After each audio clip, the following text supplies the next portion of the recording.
o texto que nós lemos aqui em Hebreus, no capítulo 11, vai falar de um homem conhecido, que é o caso de Moisés. As pessoas conhecem a história de Moisés.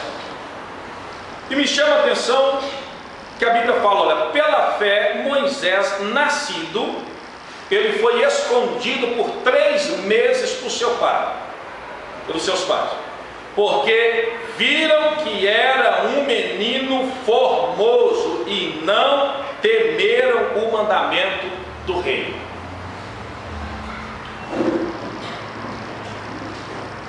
Vocês lembram que na época que Moisés veio à existência, houve um decreto do rei que todo menino homem tinha que morrer. Quando os pais de Moisés viram ele, conta-se a história, não é Bíblia, é a história dos judeus, que uma profecia foi dada pela vida de Moisés, dizendo: este menino será grande e será um libertador. Esse menino tem futuro. Não é um menino, Deus não faz acepção de pessoas, mas tem alguns que é escolhido para uma determinada função. Quando os pais de Moisés ouviram a palavra direcionada a Moisés, ainda que um decreto do rei, e o rei com a voz suprema dizendo que era para morrer o menino, e quem não matasse era morto, os pais eram mortos, eles guardaram o menino por 3 meses. Eles esconderam Moisés por 3 meses. Não esconderam mais porque foi impossível. Mas o tempo suficiente que estava dentro da capacidade deles, eles fizeram. 3 meses eles esconderam Moisés. Eu gosto dessa parte, quando a Bíblia fala que esconderam por 3 meses, porque quando eu estava lendo esse versículo aqui, logo veio na minha mente que quando o Senhor escolhe, não imediatamente, nós não conseguimos ver imediatamente uma ação do poderio de Deus quando Deus escolhe alguém.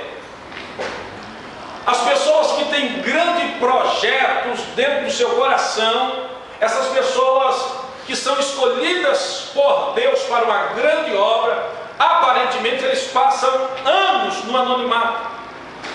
Eles não são vistos, ou quando são vistos, não são reconhecidos naquilo que Deus tem. Deus, ele esconde os seus. Deus, ele tem um tempo onde ele guarda os seus até o momento de usar. Nós estamos estudando no estudo bíblico a vida de Paulo, que depois que Paulo se converteu, Paulo ficou 3 anos em Tarso, para depois vir fazer o evangelho, 3 a 8 anos. O crente não gosta de ouvir isso, porque nós não gostamos de tempo, de espera e de paciência. Nós queremos o resultado para ontem. Isso acontece com nós. E não é um pecado, isso faz parte da nossa natureza caída. Mas Deus esconde os seus. Deus esconde os escolhidos. Eles têm um tempo que ninguém nota nada neles. E aí eu comecei a pensar, irmãos, em quase todos os homens de grandeza diante de Deus que foram escondidos, ou que ninguém os valorizava, até o momento do chamado se tornar irresistível na vida dele, eles terem que apresentar e abandonar o antigo costume de vida. Foi assim com Davi, escondido na mata, no mato, cuidando de animais. Ninguém via nele um rei. Preste atenção. Todos viam em Davi o pastorzinho, que gostava de fazer hinos e ficar no meio do mato. Até no dia em que Samuel manda o chamar, e ele se apresenta, nunca mais ele é o mesmo. Deus, ele esconde Noé, um velho cuidador, cultivava uvas. E é engraçado que cultivava uvas e nem sabia que era engenheiro, porque vai fazer um barco de navegação incrível, sem nunca ter cursado uma faculdade de engenharia. As pessoas olhavam e viam Noé, o velhinho, o que tinha uva na casa.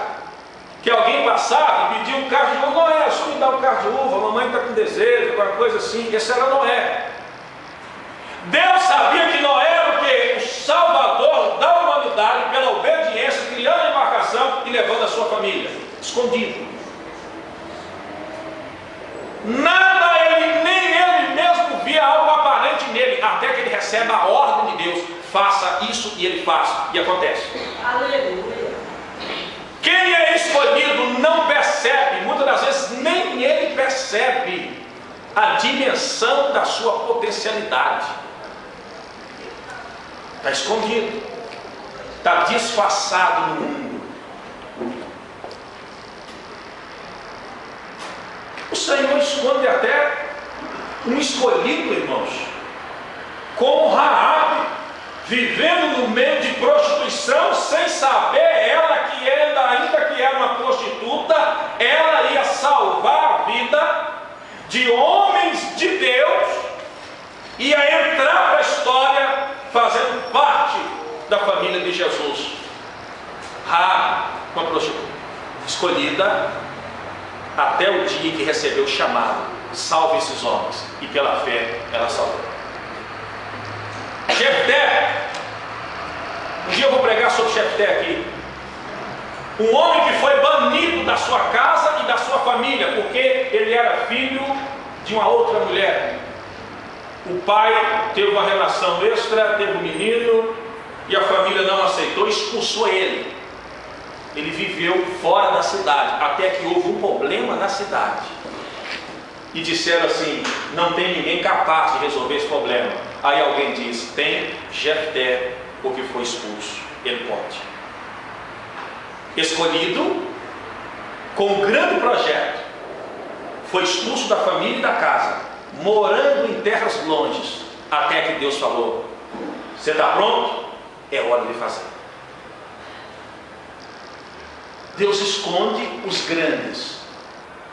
E esconder não é você ficar sem trabalho. A pessoa está trabalhando, está exercendo, nem ele sabe a sua dimensão, mas dentro dele queima pelo Espírito de Deus algo que ele não sabe explicar, mas ele sabe que não é comum. Ele pode estar numa mesa, sentado numa cadeira, numa questão de escritório, ele pode trabalhar numa empresa, como as maiorias trabalham, dando uma manutenção em alguma coisa. Ele pode exercer o trabalho como autônomo, mas ele sabe dentro dele que se ele voltar, algo vai acontecer dentro dele. Alguém sente isso aí? Porque o Espírito Santo, que mora dentro do escolhido e que está em Deus, ele sempre vai te dar uma cutucada, dizendo assim: ó, você não é comum. E quem é escolhido pode estar num ambiente comum, mas ele nunca se entrega total como os outros que entregam, ainda que seja pecando. Presta atenção. Quem é escolhido, irmão, pode participar de um ambiente onde a maldade, o roubo, a ganância e o pecado está sendo praticado com total liberdade, mas o escolhido, ainda que esteja ali, ele sabe que ali não é o lugar dele. O Espírito Santo me incomoda. Alguém já sofreu isso? Vocês estão entendendo a palavra do Senhor? Jesus, quando ele andou a terra, ele veio chamar os escolhidos para ser os seus apóstolos. E aonde estavam os escolhidos? Disfarçados. Ninguém conseguia identificar os escolhidos. Não foi assim com Pedro, com André, com João, com Filipe? Pescadores, mandando rede e trazendo rede, enchendo o barco, não pescando nada e pescando muito, até que Jesus chega, pede o barco emprestado, Lucas capítulo 5, e quando Jesus sai, eles estão vendo Jesus sair. Jesus fala: estava esquecendo, lança a rede, vocês vão pescar pelo poder sobrenatural. Pedro fala: mas eu pesquei a noite inteira e não peguei nada. E Jesus não fala nada. Jesus já tinha dado a ordem, e ele não repete, ele espera obediência. E quando Pedro olha para os olhos de Jesus e para a expressão de Jesus, Pedro automaticamente, consequentemente, Pedro fala: mas por causa que é o Senhor que falou, eu vou pescar. E ele pesca tamanha quantidade que quase o barco afunda, quase que as redes se arrebentam, tem que chamar pessoas para ajudar. E quando ele chega, ele diz: afasta de mim. Pedro fala: afasta de mim, Jesus, que eu sou pecador. E Jesus fala: não, vocês que precisam de mim agora. Eu sei que vocês são pecadores e vocês não sabem que vocês são escolhidos. A partir de hoje, larga isso, eu tornarei vocês pescadores de homem, porque o dia chegou, a hora é essa, vamos fazer acontecer. Jesus está andando, diz a Bíblia, no meio dos cobradores de impostos.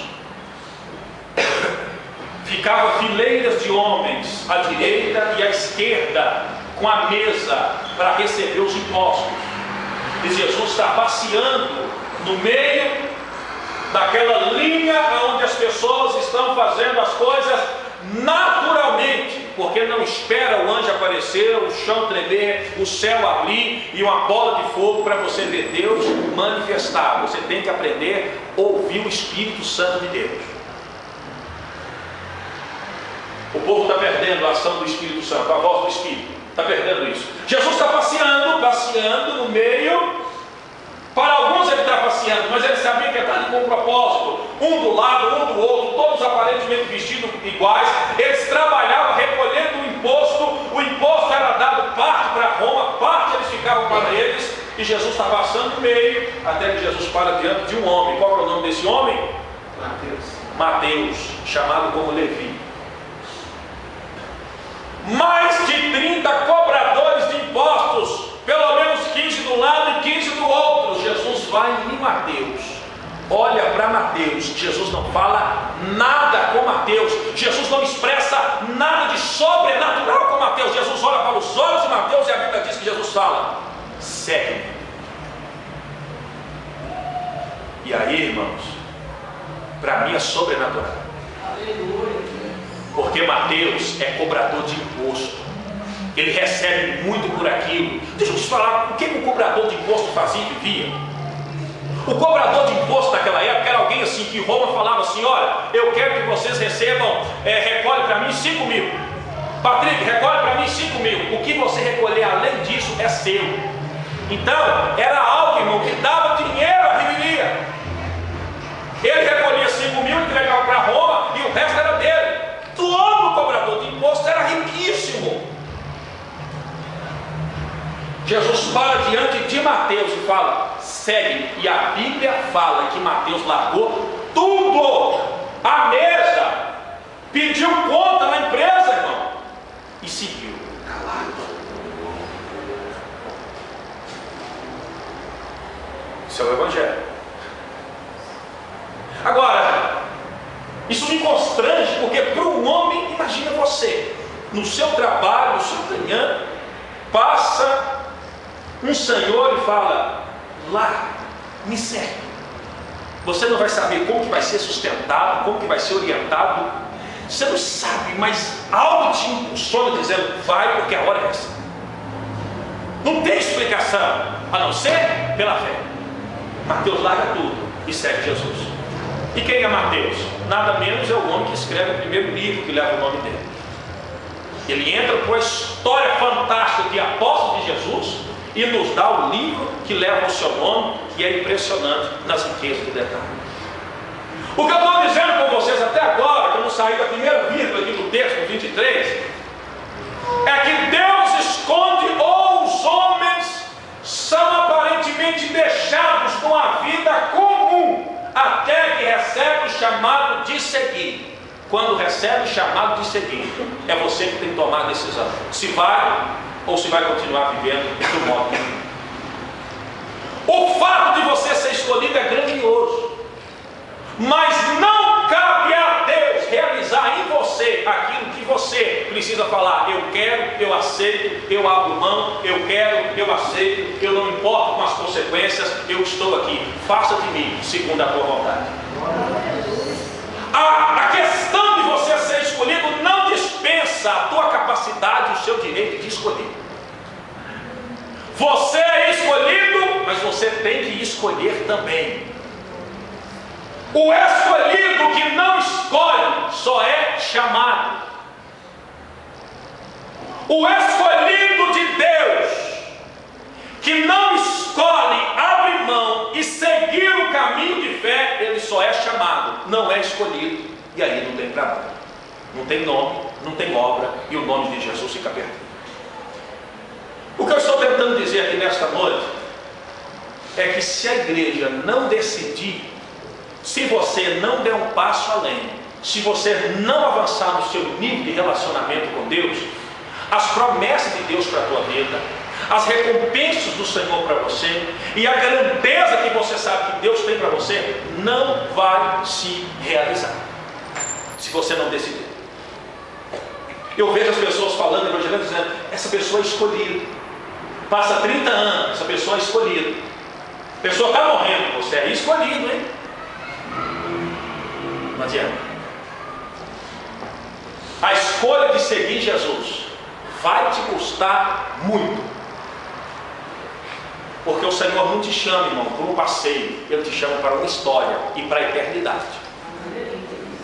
O Senhor não te chama para você dar uma volta na praça, comer um cachorro quente, chover, depois tchau. Ele te chama para fazer história e entrar para a eternidade. É por isso que tem que te custar alguma coisa. E é por isso que você tem que decidir. A igreja está cheia de pessoas que já conhecem, mas poucos que decidem. A igreja está cheia de pessoas que sabem, mas poucos que vivem. Você sabe o que você tem que fazer. Você sabe a sua capacidade. Enquanto você não decidir, não sofrer por isso, não acontece nada, não flui nada. Você só vai ouvir e nunca terá uma história de eternidade com Deus. E não adianta tentar arrumar justificativa para o meu ou para o seu erro e para a nossa acomodação, não, irmãos. Ah, mas isso vai custar, isso é muito, abrir mão disso, a fazer isso, passar um tempo desse, deixar de fazer isso. Você sabe que você pode ir além, e aonde está a sua fraqueza. Amém, igreja? Pela fé, Moisés, já nascido, foi escondido por 3 meses, porque os seus pais viram que ele era formoso, que ele tinha uma promessa, e não temeram o mandamento do rei. Ainda que fossem mortos, ele estaria escondendo aquilo que ele sabia que tinha uma grande obra. O que eu disse para vocês, que quem é escolhido, uma hora precisa escolher. Agora, Moisés, que era o escolhido, no 24, pela fé, Moisés, sendo grande, chegou a hora de ser revelado. Ele já não é uma criancinha de 3 meses, ele já é grande. Pela fé, Moisés, sendo grande, o que ele escolheu? Ele recusou ser chamado filho da filha de Faraó. A história de Moisés só inicia no plano de Deus quando ele recusa ser chamado filho da filha de Faraó. Moisés está morando no Egito, no palácio, e Moisés tem tudo para ser o rei do Egito, mas ele recusou ser chamado filho da filha de Faraó. Ele recusou.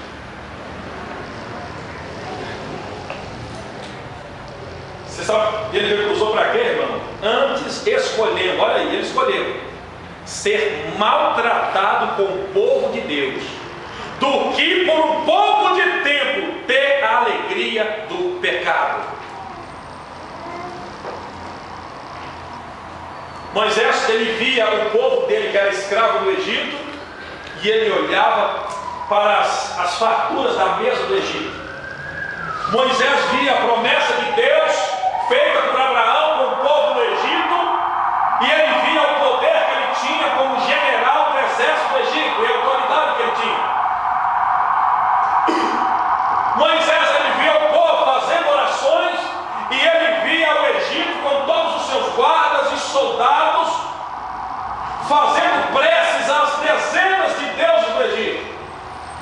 Até que um dia Moisés, sabendo que o trono do rei poderia com facilidade ser dele, ele recusa viver no palácio e ele adere à promessa do povo, ainda que o povo dele era escravo. É por isso que foi pela fé. É por isso que foi pela fé. Moisés não viu o povo do Egito com poder, com armas de guerra, o povo escravo. Mas quando Moisés viu o povo escravo, e ele ouviu das palavras que Deus tinha dado aos patriarcas, como Abraão, como Isaac, como Jacó, aos grandes homens, Moisés escolheu sofrer com este povo do que ter um tempo de prazer no pecado, sentado como rei no Egito. É escolha. É escolha. Não espera acontecer como mágica. Escolha. Você tem que escolher a quem você vai servir, que você vai abrir mão. E eu não posso mentir para você, irmãos, que a oferta de Satanás não seja prazerosa.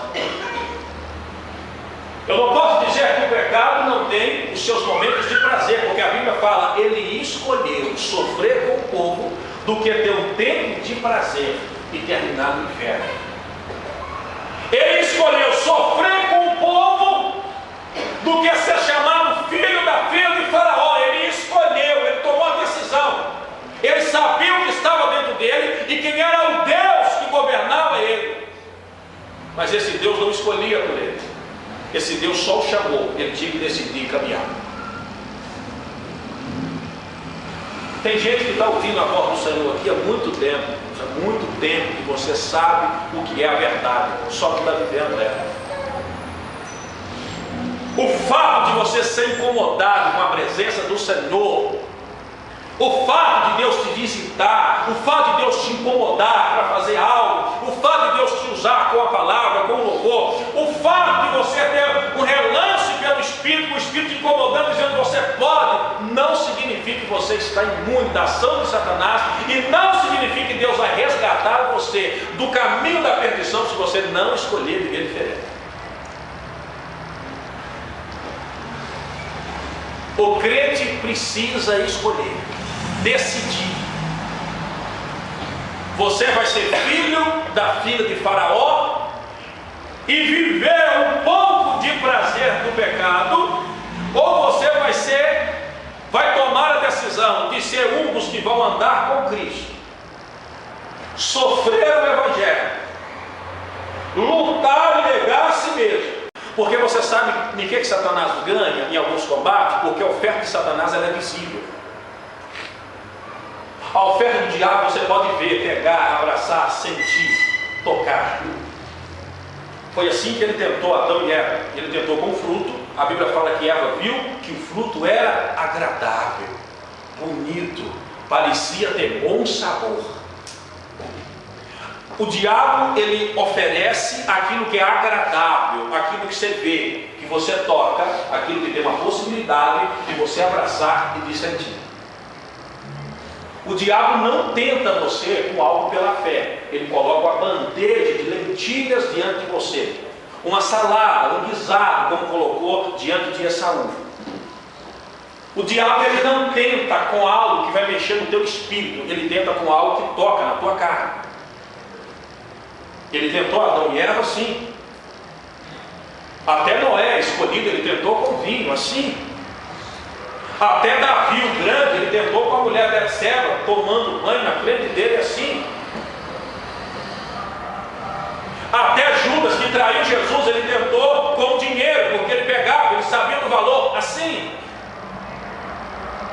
A tentação de Satanás, ela vem naquilo que toca a carne. É por isso que quem escolhe com Deus ou para Deus tem que escolher pela fé, porque a promessa de Jesus que combate contra a tentação de Satanás, muitas das vezes é uma promessa que você não vê, que você não toca, que você não pega, que você não tem e que você não abraça.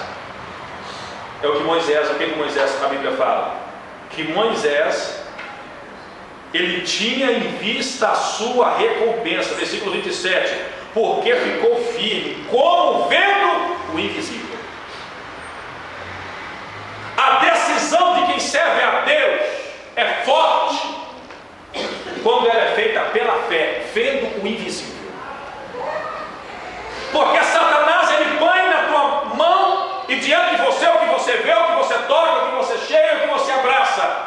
Jesus não promete isso. Agora não. Jesus promete: eu lhe perdoo os teus pecados. Você não vê perdoando os teus pecados. Jesus diz: eu escrevo o teu nome no livro da vida. Você não vê escrever o nome no livro da vida. Jesus lhe diz: eu lhe dou autoridade sobre os demônios. Você não vê essa autoridade chegando até que você exerce ela. Jesus diz: eu tenho para vocês morada. Aí alguém poderia ver: não, agora essa melhorou. Moradas. Aonde? Nas regiões celestiais. Parece até um conto para criança, né? Jesus indo para o céu falando: filhinhos, não se preocupem, vou fazer para vocês mansões. Não é nem morada, não é mansões. Não tem casa aqui no Bocabeiras que se compara, é mansões. Aí os discípulos: onde? Na região celestial. Que dia que vamos para lá? Depois que morrer. É o Evangelho, eu não posso mentir para vocês. Vocês vão viver sem eu, o Espírito Santo vai ajudar, vocês vão sofrer um bom, vão passar por aflição, eles vão negar vocês, vão expulsar vocês das suas casas. E Jesus não falou isso. Jesus não falou isso que eu vou falar, mas ele poderia ter falado. Ele falou isso para alguns, mas Jesus poderia ter dizido: e você, Pedro? Pedrão, você que é o cara, você vai morrer numa cruz de cabeça para baixo. E você, Natanael, eles vão colocar você dentro de um saco, vão fechar o saco e jogar você dentro do mar, porque foi assim que eles morreram. E você, Tiaguinho aí no pagode, vai cortar sua cabeça. Você vai ser o primeiro que vai perder a cabeça pela mão de Herodes. Você, João, apóstolo do amor, você quer a mansão celestial? Você vai ser julgado numa ilha, vai ficar velhinho sozinho, fazendo a necessidade, quem sabe até na roupa, coitado, e vai morrer. Filipe, flecha vai acertar o teu peito. Tadeu, Tiago, filho de Alfeu, vocês vão para a mata. Índios ou homens bárbaros vão caçar vocês como caçam animais e vão jogar vocês num óleo de azeite fervendo, vivos. Isso é o Evangelho. Eu não posso esconder de vocês. Os outros escondem de vocês. Eu não posso, porque eu vou dar conta dessa palavra. Isso é o Evangelho. Não estou dizendo que vocês vão morrer assim. Mas eu prefiro pregar um Evangelho que você fica preparado para enfrentar a dor, do que pregar o Evangelho dizendo que agora é só vitória, porque não é. É preferir você ser forte o bastante para enfrentar a dificuldade que não é negado de você, do que você achar que sua vida aceitando Jesus, tudo passa, e não passa. Pelo contrário, às vezes a aflição aumenta. Porque a promessa de Jesus é livro, seu nome, perdão do pecado, o Espírito Santo, mansões celestiais. A promessa de Jesus é o hino que as irmãs que eles cantam aqui. É além do Rio Azul, irmãos. Além do Rio Azul demora demais, irmão. Alguém sabe onde é o Rio Azul, irmão? É além dele, mas não sabe nem quando. Onde é o Rio Azul, Jesus? Você gasta uma vida inteira para descobrir o Rio Azul, depois é além ainda. É além, irmão, do Rio Azul. E o Rio Azul é grande, irmão. Depois você descobre onde que é. Isso é o Evangelho. Você é chamado para seguir esse Evangelho. É por isso que a vitória que vence o mundo é... Ninguém falou? A fé. A vitória que vence o mundo é a fé, porque você só vence enxergando aquilo que é invisível. Você nunca vence o mundo, a tribulação, a dor, o medo, a angústia. Você nunca vence a falta de resposta imediata. Você nunca vence o pecado. Você nunca vence a fruta, o prato de lentilhas. Você nunca vence a moeda. Você nunca vence nenhum apetite sexual. Você nunca vence nenhuma ganância. Se você fixar os seus olhos na promessa da terra. Se você fizer assim, aí começa a mudar as coisas. Porque você vai olhar, ainda que não vendo, aquilo que é real e que ninguém consegue contemplar. Isso é o Evangelho. Isso é a promessa de Jesus. É por isso que glória a Deus é assim triste, né? Você não abre a boca. Glória a Deus. A verdade causa isso. A verdade causa isso. Mas é essa verdade que eu estou dizendo para vocês que transforma a vida. Porque você vai viver num mundo onde tudo é oferecido.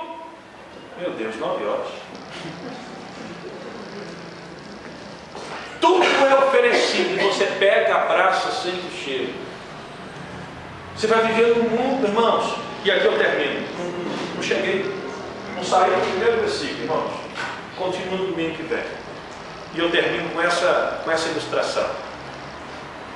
O crente em Jesus é o que mais sofre no mundo. Nós somos os que mais sofremos. As pessoas lá fora não sofrem. Porque lá fora eles não são nem incomodados a viver a verdade. Eles não sofrem. Eles vivem. Quer beber, bebe, até gastar o dinheiro todo que trabalhou honestamente, o dinheiro é dele, quem está o dinheiro é meu, foi eu que trabalhei, o problema é meu. A gente fala assim com os pais, eu falava assim com alguém, com a esposa, a gente conhece isso. O corpo é meu, eu faço o que quiser com o meu corpo, ninguém tem nada a ver com isso. Alguma mulher já falou isso aqui?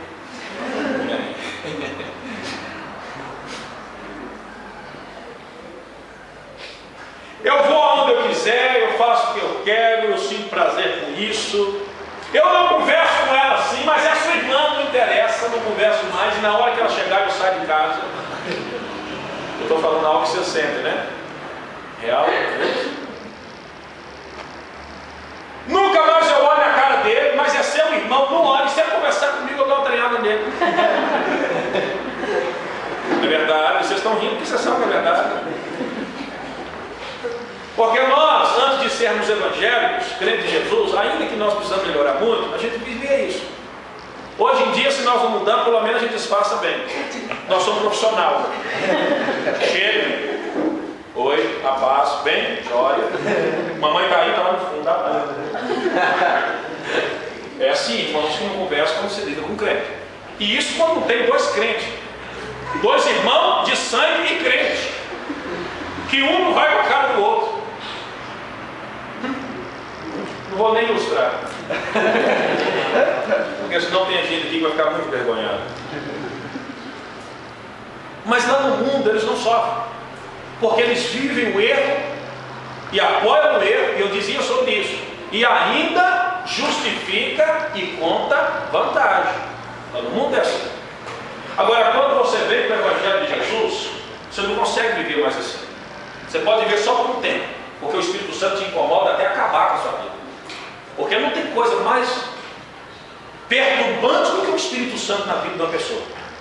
É pior do que a falta de droga, é pior do que a falta de um cigarro. Quem fumou 5, 10 anos na hora de tomar um café.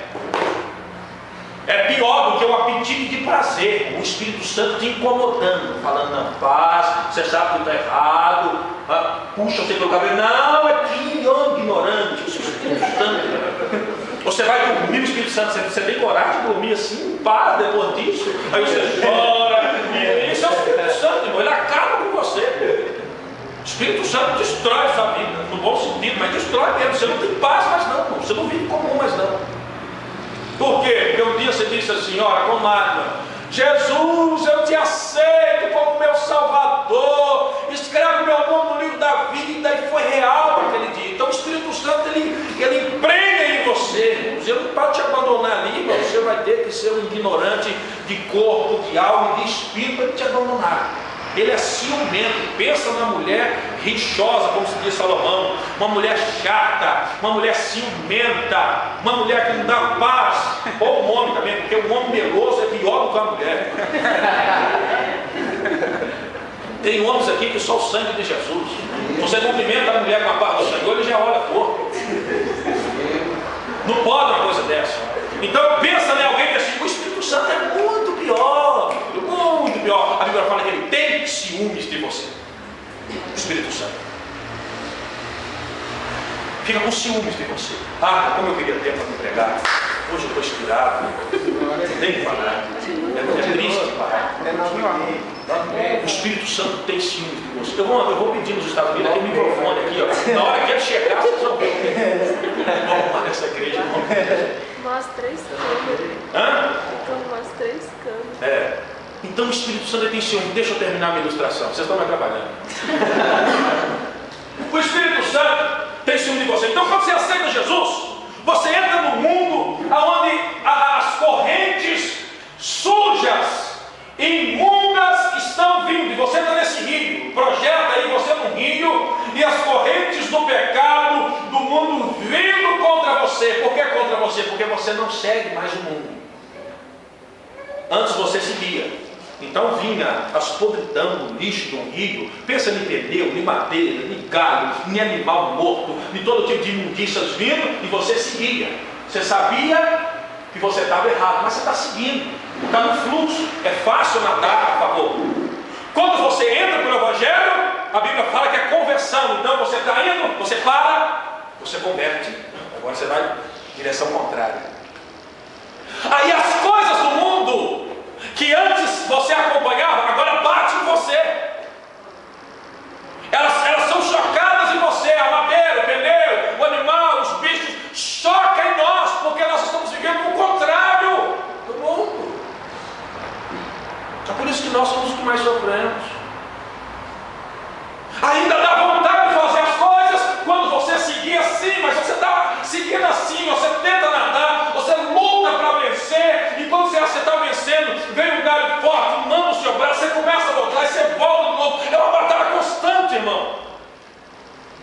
Você está indo aqui, você está vivendo e está achando bom. Quando você muda, a luta é constante e você sempre promete: nunca mais eu vou fazer isso, nunca mais eu faço isso, nunca mais, você já fez, você já está lá atrás de novo. Aí você está voltando de novo, você acha que você está firme, vem um pneu desgraçado e bate, você afunda e agora você morreu, perdeu.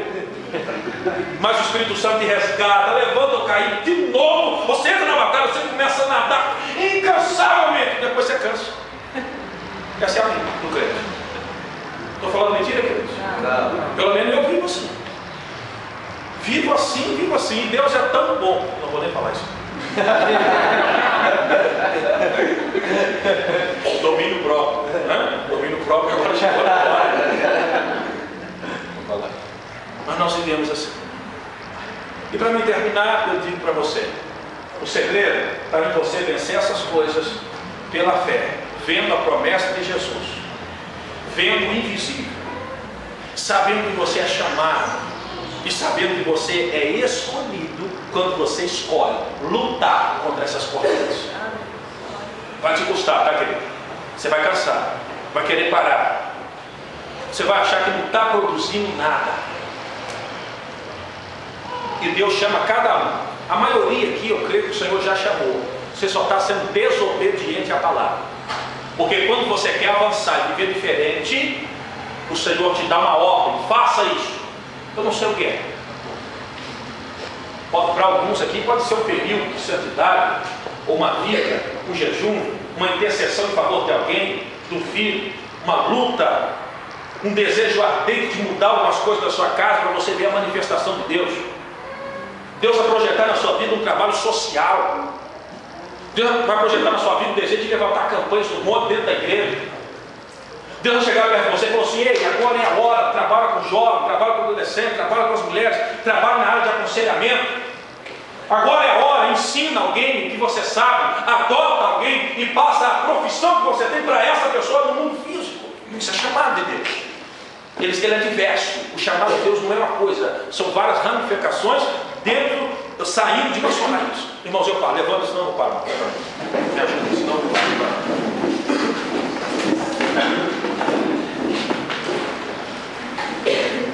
Em nome de Jesus.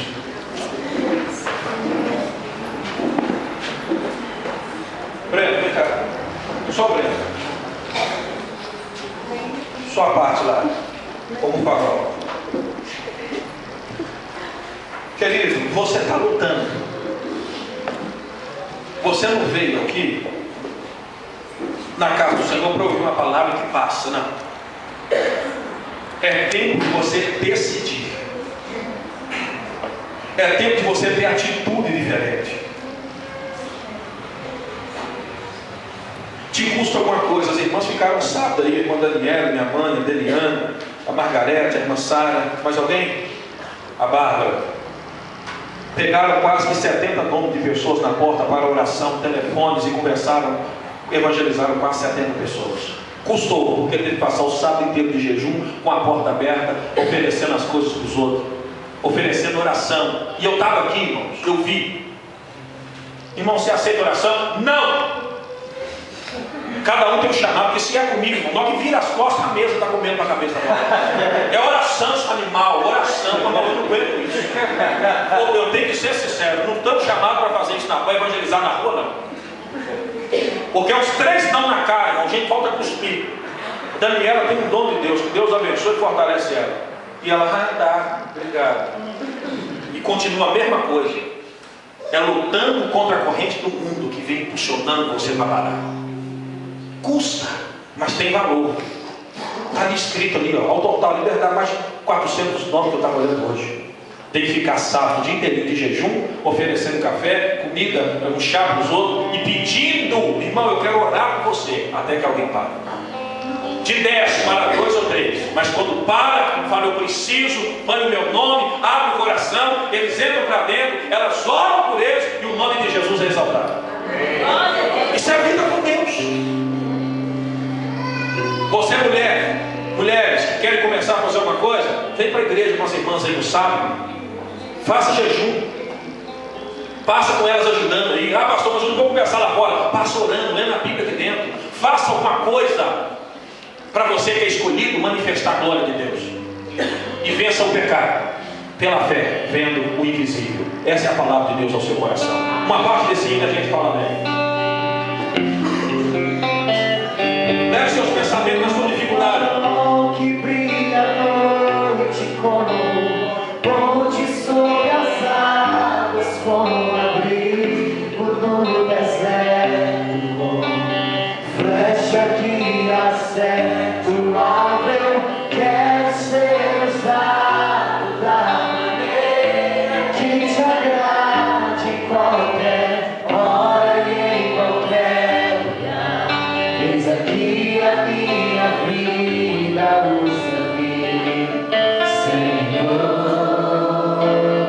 usa-me como um farol que brilha à noite, como ponte sobre as águas, como abrigo no deserto, flecha que acerta o alvo. Eu quero ser usado da maneira que te agrade, em qualquer hora e em qualquer lugar.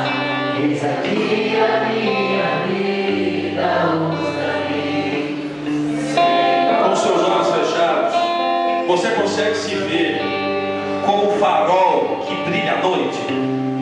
Tenta imaginar você, alguém que traz luz para as pessoas que estão à tua volta vivendo entre elas. Isso é você. É por isso que o mundo, com a corrente de imundícia, tenta parar você. Um farol que brilha à noite para dar direção a quem está andando e não sabe o caminho. É você que é esse farol que brilha à noite. Uma flecha que acerta o alvo. O teu alvo é Cristo. Você foi chamado para aparecer e ser como filho de Deus. Isso é você, querido. Tenta entender que a dificuldade que você enfrenta, ela não se compara com as grandezas da dimensão da eternidade que Deus tem para você, com você e em você. Como ponte de deserto, como abrigo no deserto, irmãos. Um abrigo no deserto. É calor, é frio, é serpente, até que alguém encontre um abrigo. Você consegue se ver você como um abrigo onde as pessoas podem ir e encontrar repouso, encontrar paz, encontrar calma, encontrar verdade e sair justificado para casa? Você é essa pessoa, escolhido. Então escolhe ser útil em nome de Jesus.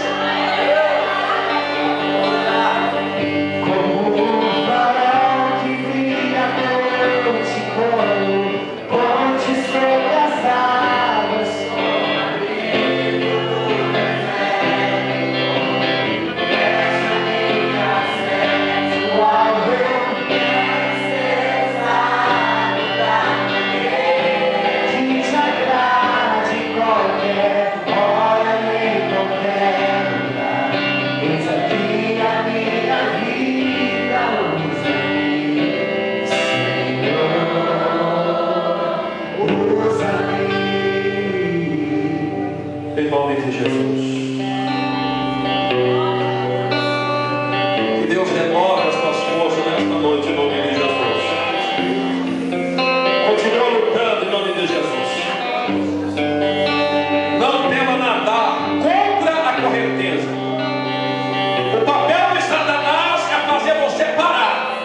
fazer você seguir o curso do mundo, mas você é escolhido. E o escolhido vive diferente. O escolhido move diferente, pensa diferente. As pessoas em tua volta não conseguem ver a dimensão, às vezes nem você consegue ver a sua capacidade em Deus, mas é escolhido. Se você decide ser uma fonte, você decide ser um abrigo, ser um farol, você decide ser uma flecha, quando você decide e decidido está, você vai vencer em nome de Jesus. A tua família vai se converter em nome de Jesus. Os teus filhos vão se converter em nome de Jesus. A tua casa vai ser alcançada em nome de Jesus, porque você é uma ponte sobre as águas, é o farol que brilha à noite, é alguém dotado do Espírito Santo de Deus. E que o diabo se levante contra nós mesmos, e que Satanás se levante contra nós mesmos, porque o reino do Senhor está avançando e vai avançar, e vai avançar. O reino de Deus vai avançar em nome de Jesus.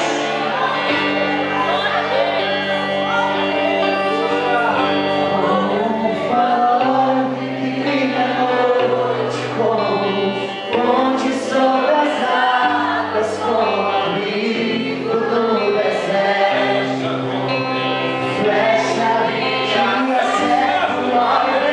Quero ser usado da maneira que te agrade em qualquer hora, em qualquer lugar. Eis aqui a minha vida, usa-me, Senhor, usa-me. Aleluia. Salve e volta, Jesus, um glória a Deus.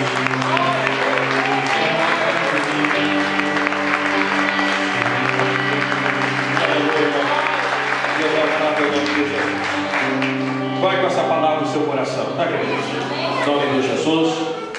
Se alguém quiser uma oração ou conversar, nós estaremos aqui à disposição. Culto essa semana na quinta, sexta, sábado.